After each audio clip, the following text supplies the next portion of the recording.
बेईमानी और भ्रष्टाचार का आलम यह है, आटा पे, दाल पे, चावल पे, कैंसर की दवा पे, टीबी की दवा पे, हार्ट की दवा पे, किडनी की दवा पे टैक्स बढ़ाया जाता है। और अडानी का बाप हिंदुस्तान में अगर कोई है, उसकी पूंजी को बढ़ाने वाला बाप, तो उस बाप का नाम है नरेंद्र मोदी।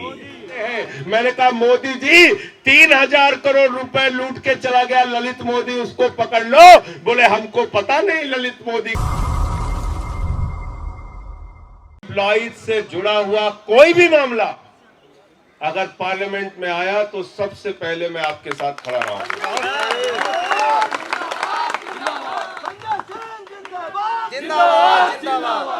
ये कोई एक मामला नहीं है। ओल्ड पेंशन स्कीम बहाल करने के लिए जब रामलीला के मैदान में आपका आंदोलन था, तमाम देश भर के कर्मचारी वहां पर इकट्ठा हुए थे। दिल्ली के मुख्यमंत्री अरविंद केजरीवाल जी के साथ हम लोग उस कार्यक्रम में शामिल हुए थे और मुख्यमंत्री ने ऐलान किया था कि ओल्ड पेंशन स्कीम हम बहाल करेंगे दिल्ली के अंदर।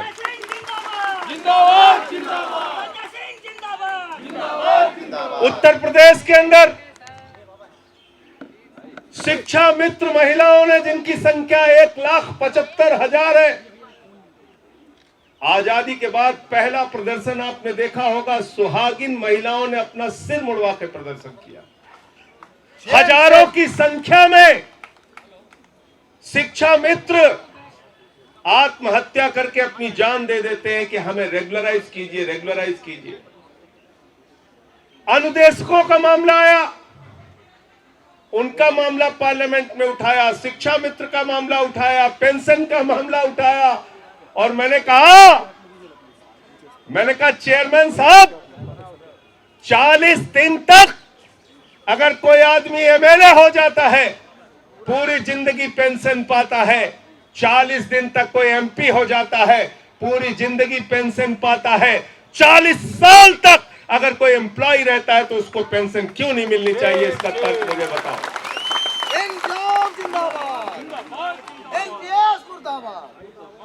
और पैसे के साथ साथ ये पेंशन हमारे स्वाभिमान का भी सवाल है।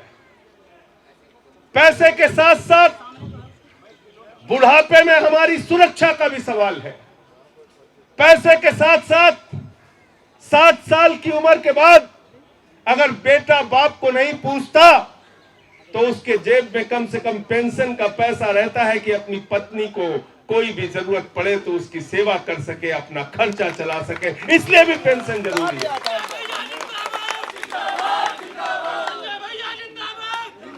तो इस बात का सरकार के पास जवाब नहीं है। और आप तो लड़ाई लड़ रहे हैं पेंशन की। आज तो हालत यह हो गई कि भारत की सरकार 6.5 लाख करोड़ रुपए का हिंदुस्तान की संपत्तियां बेचने का प्रस्ताव लेके आई है। कितने का? 6.5 लाख करोड़ रुपए भारत की संपत्तियों को बेच के पैदा करने का काम मोदी जी की सरकार ने करने का निर्णय लिया है, प्रस्ताव रखा है बजट में।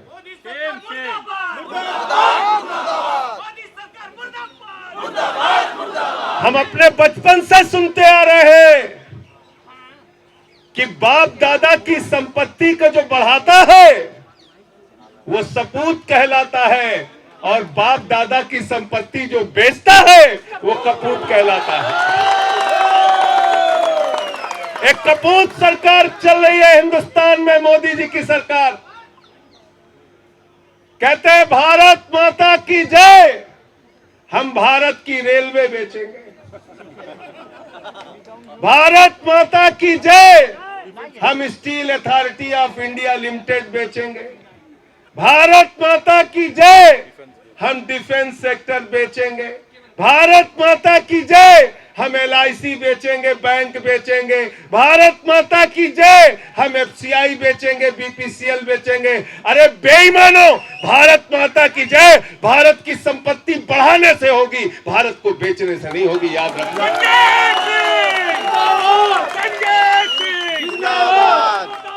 लेकिन इसके साथ साथ अगर रेलवे के कर्मचारी होते तो वो बताते जहर खुरानी का गैंग चलता है रेलवे में। चलता है कि नहीं चलता? और हमारे यहाँ यूपी के जो लोग होंगे, पुराने लोग जानते होंगे, बचपन में लकड़ सुंघा आता था कि नहीं आता था? लकड़ी सुंघा के घर लूट लेते थे। ऐसे ही लकड़ सुंघा देश का प्रधानमंत्री और गृह मंत्री बन गया, पूरे देश को लूट रहा, पूरे देश को लूट रहा जाति धर्म के नाम पे। बेईमानी और भ्रष्टाचार का आलम यह है कि दूध पे, दही पे, छाछ पे, आटा पे, दाल पे, चावल पे, कैंसर की दवा पे, टीबी की दवा पे, हार्ट की दवा पे, किडनी की दवा पे टैक्स बढ़ाया जाता है और कॉर्पोरेट टैक्स 30% से घटा के 22% किया जाता है। मैं पूछना चाहता हूं कैसी सरकार चल रही है हिंदुस्तान में?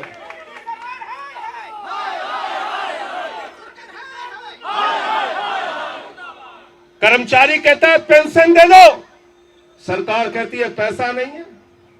नौजवान कहता है नौकरी दे दो, सरकार कहती है पैसा नहीं है। किसान कहता है फसल का दाम दे दो, सरकार कहती है पैसा नहीं है। कर्मचारी कहता है अरे हमारी ईएमआई की किस्त थोड़ा तो कम कर दो, सरकार कहती है पैसा नहीं है। माताएं बहनें कहती हैं घर का चूल्हा नहीं जल रहा है, महंगाई कम कर दो, सरकार कहती है पैसा नहीं है। अरे आपका पैसा गया कहां जरा सोचना। ये पैसा गया अडानी के पास, अडानी के पास। अभी 5 दिन पहले खबर छपी कि अडानी दुनिया का 2 नंबरी अमीर हो गया।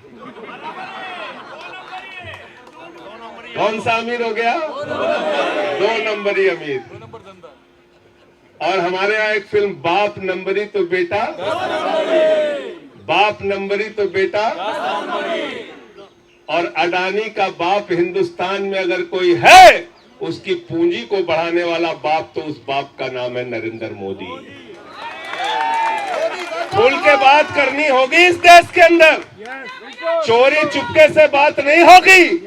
मोदी जी सामने आओ और हिसाब दो हमको कि भारत 116 देशों की सूची में, हंगर इंडेक्स में, भूखमरी के मामले में 101 नंबर पे पहुंच गया। अडानी दुनिया के अमीर देशों की सूची में, अमीर लोगों की सूची में 2 नंबर पे पहुंच गया। उसको 2 नंबरी काम करा करा के तुमने दुनिया का 2 नंबर का अमीर बना दिया और देश को भूखमरी की कगार पे पहुंचा दिया। लड़ाई इस बात की है कि बराबर हिस्सा सबको मिलना चाहिए। लड़ेंगे, जीतेंगे। हम लोग नारा लगाते रहे हैं 25 सालों से आंदोलन में कि दम है कितना दमन में तेरे, देख लिया है देखेंगे। और कमाने वाला खाएगा, लूटने वाला जाएगा, नया जमाना आएगा, नई रोशनी लाएगा। कमाने वाला खाएगा, लेकिन यहां तो लूटने वाला लूटे जा रहा है। आपको पता है, अंदाजा है आपका पैसा कहां गया? भारत की सरकार से पूछा हमने कितना बांटा है अपने दोस्तों को कर्जा, तो सरकार ने बताया 12 लाख करोड़ रुपए कर्जा बांटा है। 12 लाख करोड़, 12 लाख करोड़ का कर्जा बांटा है। पूछा वापस कितना लिया? बोले 86,986 करोड़ रुपए वापस लिया। पूछा बाकी क्या हुआ? बोला बट्टे खाते में डाल दिया। क्या कर दिया? एनपीए में कंफ्यूज मत होइए, आप लोग पढ़े लिखे कर्मचारी हैं। एनपीए अलग है और बट्टा खाता अलग है। बट्टा खाता को क्या बोलते हैं? Right of. क्या बोलते हैं? एनपीए तो हो गया 4 बार कर्जा नहीं दिया तो एनपीए में डाल दिया, 4 किस्त 5 किस्त नहीं दी तो एनपीए में डाल दिया, बार बार बैंक ने कहा पैसा दे दो पैसा दे दो, पैसा नहीं दिया तो एनपीए में डाल दिया, और जब पैसा बिल्कुल नहीं दिया तो उसको उठा के राइट ऑफ कर दिया। राइट ऑफ कर दिया। डिफेंस फैक्ट्री के बाहर चाय की दुकान वाले का कर्जा बाकी हो जाते हो तो कहते हो पैसा पूरा नहीं हो रहा है, इसको बट्टे खाते में डाल दो। तुम्हारा पैसा बट्टे खाते में डाल दिया। बट्टे खाते में 11 लाख करोड़ रुपए चला गया इस देश का। पता नहीं क्यों आपको गुस्सा नहीं आता क्योंकि आपके दिमाग में ये जहर खुरानी गैंग जो नरेंद्र मोदी चला रहा है, इसने हिंदू मुसलमान का इतना जहर पैदा कर दिया है कि आपको अपने मुद्दे समझ में नहीं आते। अपने मुद्दे पे लड़ना पड़ेगा आपको।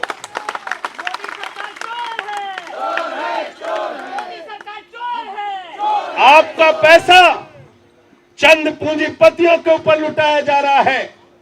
आपका पैसा, आम आदमी का पैसा बैंकों से उठा के अडानी को देते हैं, अंबानी को देते हैं, विजय माल्या को देते हैं, नितिन संदेशरा को देते हैं, ललित मोदी को देते हैं। वो पैसा आपका लूटते हैं, बैंकों से निकालते हैं, लूट के लंदन में बैठ के आपको चिढ़ाते हैं। मैंने कहा मोदी जी 3000 करोड़ रुपए लूट के चला गया ललित मोदी, उसको पकड़ लो। बोले हमको पता नहीं ललित मोदी कहाँ है। अरे मैंने कहा सुष्मिता सेन से पूछ लो, सुष्मिता सेन बता देगी तुमको ललित मोदी कहां है। नरेंद्र मोदी को ललित मोदी नहीं मिलता, सुष्मिता सेन को ललित मोदी मिल जाता है। यह है हिंदुस्तान की। अभी हमारे आदरणीय शिव गोपाल मिश्रा जी बैठे हुए हैं, कर्मचारी नेता हैं, जोरदार तालियां इनके लिए भी बजा दीजिए, समाजवादी आंदोलन के साथियों। अगर अभी आपके यूनियन के पदाधिकारियों के बारे में ईडी और सीबीआई को पता चल जाए, बोले जंतर मंतर पे धरना दे रहे हैं, हाँ 20 साल पहले इनके नाना ने क्या किया था वो भी निकाल लेंगे। गलत तो नहीं कह रहा हूं?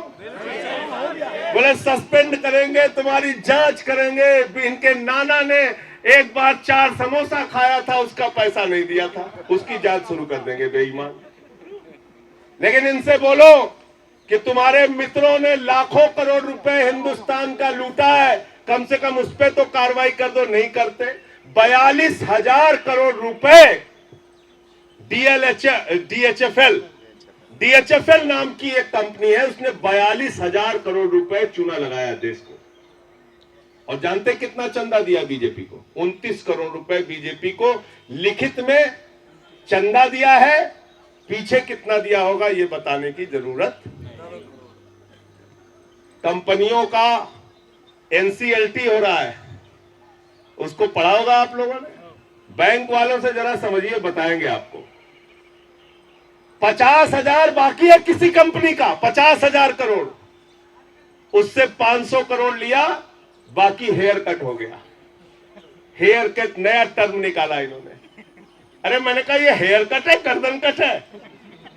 50,000 करोड़ किसी का कर्जा बाकी है, 500 करोड़ लेके बाकी माफ कर दिया, तो हेयर कट हुआ कि गर्दन कट हुआ? इसलिए साथियों और दोस्तों, लड़ाई बहुत बड़ी है और इसलिए आप सबको एकजुट होना होगा, इकट्ठा होना होगा, इनसे सवाल पूछने होंगे। और भारत माता की जय लगाकर जो लोग भारत की संपत्तियां बेच रहे हैं, उनसे कहो कि भारत की संपत्ति को बढ़ाने से भारत माता की जय होगी। रेल बेचोगे, सेल बेचोगे, कोल इंडिया बेचोगे, तो भारत माता की जय होने वाली नहीं है। और अब हम तुम्हारे फर्जी नारों में पड़ने वाले नहीं हैं। राजनीति के लोगों को और खास करके भाजपा के लोगों को फर्क तब पड़ता है जब चुनाव में हारते हैं, जमानतें जब्त होती है। बाई इलेक्शन में इनकी जमानत जब्त हुई, पेट्रोल भी सस्ता हो गया, डीजल भी सस्ता हो गया। ओल्ड पेंशन स्कीम की बहाली चाहते हो तो हिंदुस्तान के सारे कर्मचारी इकट्ठा हो जाओ और बोलो कि तुम्हारी जमानतें जब्त कराएंगे, वरना ओल्ड पेंशन स्कीम बहाल करो। मैं घुमा फिरा के बात नहीं करूंगा, सीधी सीधी बात करूंगा। वीडियो जो लोग निकालते हैं कुछ नेता आपके, कहते हैं भैया 200 रुपए भी अगर पेट्रोल मिल जाएगा तो हम खरीदेंगे, लेकिन वोट तो बीजेपी को देंगे क्योंकि मुसलमान को ठीक करना है हम लोग। कहते नहीं कहते? इन लोगों से सावधान हो जाओ, इन लोगों से सावधान हो जाओ। जब वोट मांगने जाए तो याद कर लेना, मैंने जो बताया है, जहर खुरानी गैंग के लोग हैं ये लोग। इनका नाम मैंने भारतीय झगड़ा पार्टी रख दिया। झगड़ा पार्टी अपने घर में बैठा दोगे, ज्यादा पति पत्नी में झगड़ा करा देंगे। मैं बता रहा हूं आपको, इनसे सावधान हो जाओ, इनसे सावधान हो जाओ। और इसलिए ये सिर्फ डिफेंस का सवाल नहीं है, रेलवे वालों को जोड़िए, बैंक वालों को जोड़िए, टीचर्स को जोड़िए, सारे यूनियन को एक साथ लाकर खड़ा कीजिए। ओल्ड पेंशन स्कीम के नाम पर मैं बताता हूं, जब मैंने पार्लियामेंट में सवाल उठाया तो लखनऊ के एयरपोर्ट से दिल्ली आ रहा था, वहां पे पुलिस वाले मेरे पास आ गए, उन्होंने सैल्यूट जोर से मारा। मैंने कहा तो पुलिस वाले बहुत दिन बाद मुझे सैल्यूट मार रहे हैं, क्या बात है? बोले भैया ये जो आपने ओल्ड पेंशन का मामला उठाया ये बहुत अच्छा है। तो थाने में भी रखेंगे तो लाठी कम चलेगी। वैसे लाठी और जेल से डरो मत, लाठी जेल मुकदमा इसको नरेंद्र मोदी के कूड़ेदान में डाल दो। मैंने डाल दिया है, तभी बोल पाता हूं, वरना बोल नहीं सकता इनके खिलाफ कोई। इनके नरेंद्र मोदी के कूड़ेदान में इनका एफआईआर, इनका मुकदमा, इनकी जेल, इनकी लाठी सब डाल दो और बोलो कि हम तुमसे लड़ने के लिए, सीना तान के लड़ने के लिए तैयार हैं। हमको हमारा हक देना होगा। मैं फिर से एक बार आप सबका अभिनंदन करता हूं दिल्ली की धरती पे, दिल्ली का सांसद होने के नाते, और आप सबका अभिनंदन करता हूं दिल्ली में आम आदमी पार्टी की, केजरीवाल जी की सरकार भी है यहाँ पे, और आपकी लड़ाई को सदन से सड़क तक हमेशा जब भी मेरी जरूरत पड़ी है हमेशा समर्थन देता रहा हूं, आगे भी देता रहूंगा। किसी बात का संकोच मत कीजिएगा।